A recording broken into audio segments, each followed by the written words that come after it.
जय श्री राधे। ज्योतिष में हम आज बात करेंगे अष्टमेश के 12 भावों में क्या फल होता है। चाहे लग्न इनमें से कोई भी हो, 8वें भाव यह होता है और इसमें जो राशि है उसके स्वामी को अष्टमेश कहते हैं। और 8वें भाव का स्वामी अष्टमेश अगर यहाँ लग्न में बैठे तो ऐसा व्यक्ति धन संग्रह करने वाला होता है, क्योंकि उसमें लोभ की प्रवृत्ति होती है तो वह अच्छा धन संग्रह करता है। उसकी धर्म में रुचि होती है और अगर शुभ ग्रहों का प्रभाव है तो वह उसके जीवन में बहुत ही लाभ देने वाला होता है, उसके कार्य सफल होते हैं। लेकिन अगर कुछ पाप प्रभावी ग्रहों की दृष्टि हो तो वह क्रोधी हो जाता है और शंका करने लगता है अपने परिवार वालों पर, अपने भाई बंधुओं पर। वह शंकालु प्रवृत्ति का हो जाता है। लेकिन यह स्थिति अष्टमेश के लग्न में बैठने से वह दीर्घायु होता है, उसकी उम्र अच्छी होती है। और अगर 8वें भाव का स्वामी यहाँ अष्टमेश दूसरे भाव में बैठे तो यह समसप्तक योग है, थोड़ा मारक प्रभाव है, क्योंकि 7वां भाव मारक होता है और यह 7वें भाव में, और इससे यह 7वें भाव में है तो समसप्तक कहलाता है। तो इसमें कष्ट होता है। जब भी इस अष्टमेश की दशा उस व्यक्ति को चलेगी तो जीवन में कष्ट आएगा, शारीरिक कष्ट और आर्थिक कष्ट, क्योंकि यह धन भाव है, कुटुंब का भाव है। तो कुटुंब से और आर्थिक तरह से उसे कष्ट जरूर आता है। दाम्पत्य अनुकूल नहीं रहता, लेकिन उसे पिता से धन प्राप्त होता है और वसीयत प्राप्त होती है, चाहे वह अपने परिवार की तरफ से हो या फिर मामा नाना की तरफ से हो। लेकिन ऐसा व्यक्ति अपने बुद्धि बल से धन अर्जित करता है, उसे आय के एक से अधिक स्रोत मिलते हैं। और अगर 8वें भाव का स्वामी यहाँ तीसरे भाव में बैठे तो ऐसे व्यक्ति सेना, पुलिस आदि जैसी पराक्रम वाली जॉब करने वाले होते हैं और उसको जीवन साथी भी पराक्रमी मिलेगा जो उसे उसके कार्यों में सहयोग करेगा। और ऐसा व्यक्ति अगर अष्टम भाव का स्वामी यहाँ तीसरे में बैठे तो अगर ऐसा व्यक्ति व्यापार करता है तो वह साझे के कार्य से और साझेदार से बहुत लाभ कमाता है। और अगर अष्टम भाव का स्वामी यहाँ चौथे भाव में हो तो यह शुभ स्थिति है। ऐसा व्यक्ति धनवान होता है और तरल पदार्थ, खेती और चौपाए, गाय भैंस आदि से धन अधिक कमाता है। अगर वह इन चीज़ों का कार्य करे तो वह बहुत अधिक धन कमाएगा। और यह मकान, भूमि का घर है तो अगर ऐसा व्यक्ति, भले ही उसका घर देर में बने लेकिन बहुत श्रेष्ठ अच्छा घर बनाता है, वह अपने पराक्रम से गुप्त धन प्राप्त कर लेता है। गुप्त धन ऐसा होता है जो उसने कमाया न हो, किसी से उसे प्राप्त हुआ हो।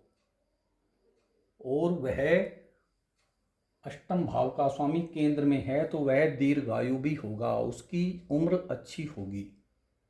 और अगर अष्टम भाव का स्वामी यहाँ पंचम भाव में है तो ऐसा व्यक्ति विद्या यानी कि एजुकेशन में बाधा आती है, शीघ्र क्रोध करने वाला होता है, लेकिन विद्या अध्ययन में उसे रुचि अवश्य होती है। और बाधा के बाद ही सफलता मिलती है। अगर यहाँ मंगल है, अगर अष्टम भाव का स्वामी मंगल है और वह पंचम में बैठा है, तो वह संतान से सुख नहीं पाता, संतान से कष्ट होता है और उसकी चिंता रहती है।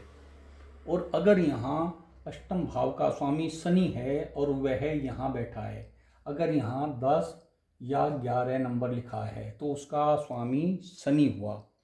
तो अष्टमेश शनि अगर यहाँ बैठता है तो ऐसे व्यक्ति का विवाह देर से होगा, विवाह में देरी होगी।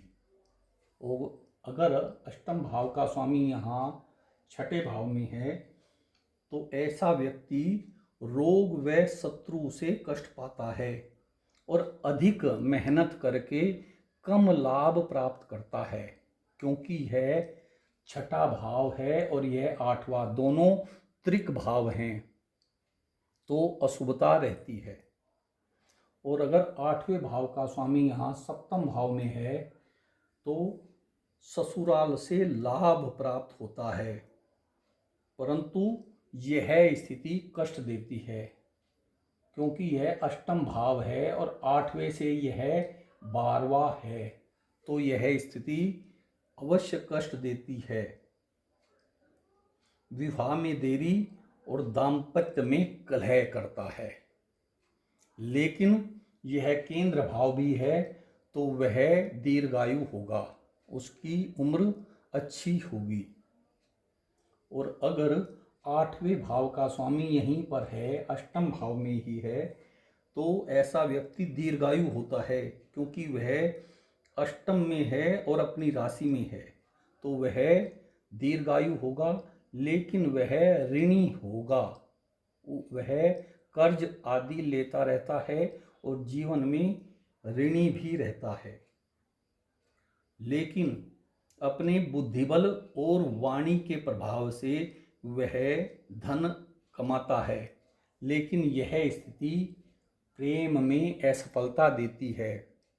ऐसे व्यक्ति का अगर कहीं प्रेम प्रसंग है तो उसमें वह असफल होता है। और अगर अष्टम भाव का स्वामी यहाँ 9वें भाव में है तो ऐसे व्यक्ति को प्रसिद्धि मिलती है, वह भाग्यशाली होता है और उसे पैतृक संपत्ति पाने में कष्ट होता है। प्राप्त तो होती है लेकिन संघर्ष हो जाता है परिवार में, तब ही उसे पैतृक संपत्ति मिलती है। लेकिन धर्म और पूजा में रुचि रहती है और संतान से संबंधित सुख प्राप्त होता है और यह स्थिति विवाह भी शीघ्र करा देती है।